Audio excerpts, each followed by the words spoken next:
এটা পুরো বালির ওপরে হয়েছে।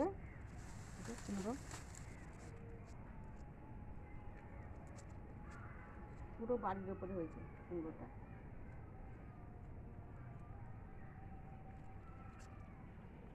এটাকে আমি তুলে নিই।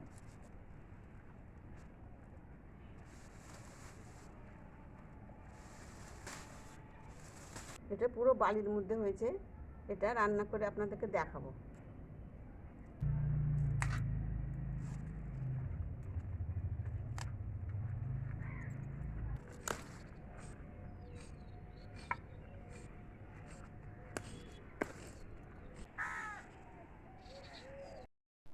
এটা আমার ছাদ বাগানের কুমড়ো, পুরো বালির ওপরে লাগানো আছে।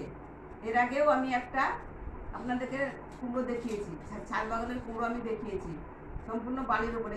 ঘন ঘন আমি বালিতে থাকার জন্য পুরো মাটি নেই, সম্পূর্ণ বালি। এই বালির মধ্যে থাকার জন্য ঘন ঘন জল দিতে হতো। এই যে দেখছেন এই কুমড়োটা,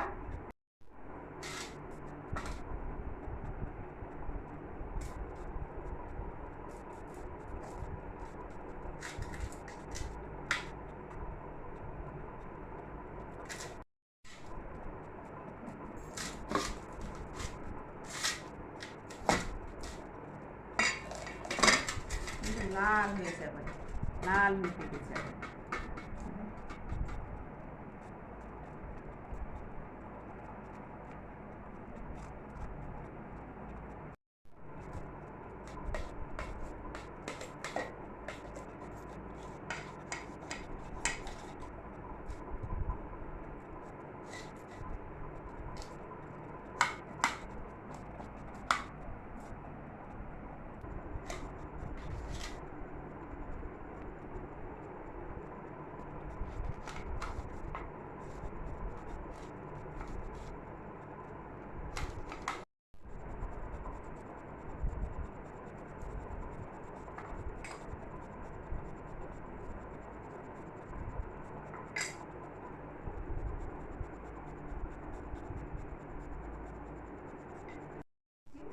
এগুলো বেগনি বানাবো।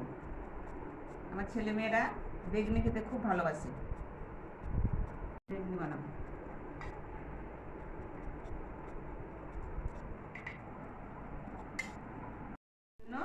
আমি একটু লবণ দিয়ে দিলাম, একটু ধনিয়া গুঁড়া, জিরা গুঁড়া এগুলো দিয়ে দিলাম, একটু লাল লঙ্কা, কাশ্মীরি লঙ্কা একটু দিয়ে দিলাম, হলুদ দিয়ে দিলাম, আদা কুচানো একটু দিয়ে দিলাম। সবটা মাখাবো।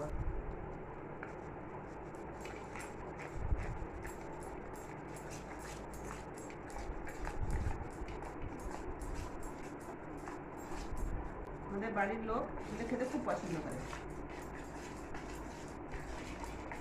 বাড়ির ছেলেমেয়েরা এই বেগুন থেকে কুমড়ো বেগুনি খেতে খুব ভালোবাসে। এতে দিয়েছি একটু জোয়ান, এটা একটু মশলা দেবো, গন্ধটা ভালো বের হবে। জোয়ান দিয়ে দেবো, একটু সুজি দিয়ে দেবো।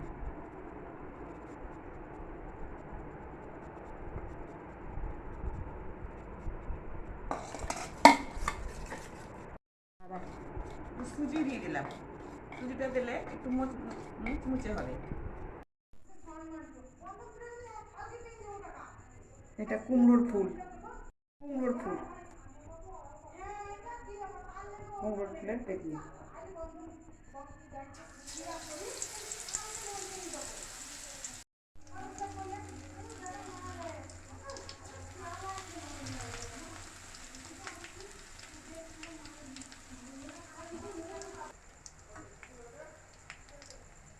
কুমড়োর ফুলের বড়া খেতে খুব ভালো লাগে।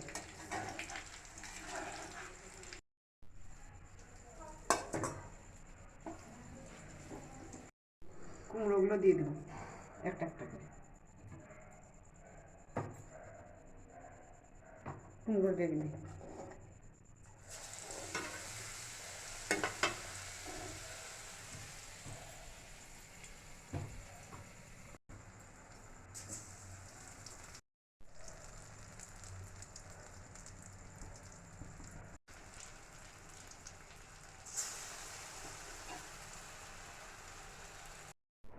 আমার ছাদ বাগানের কুমড়োর বেগনি খাবার। আমার ছাদ বাগানে কুমড়োর বেগনি আর কুমড়োর ফুলের বেগনি, এই যে কুমড়োর ফুলের বেগনি বর্ষার দিনে এই বিকেলের সময় খুব মুখরোচক খাবার, খেতে খুব ভালো লাগবে।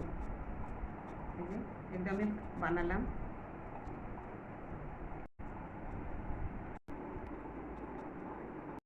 হয়েছে এই যে, আর কুমড়োর বেগনিটাও খুব সুন্দর হয়েছে।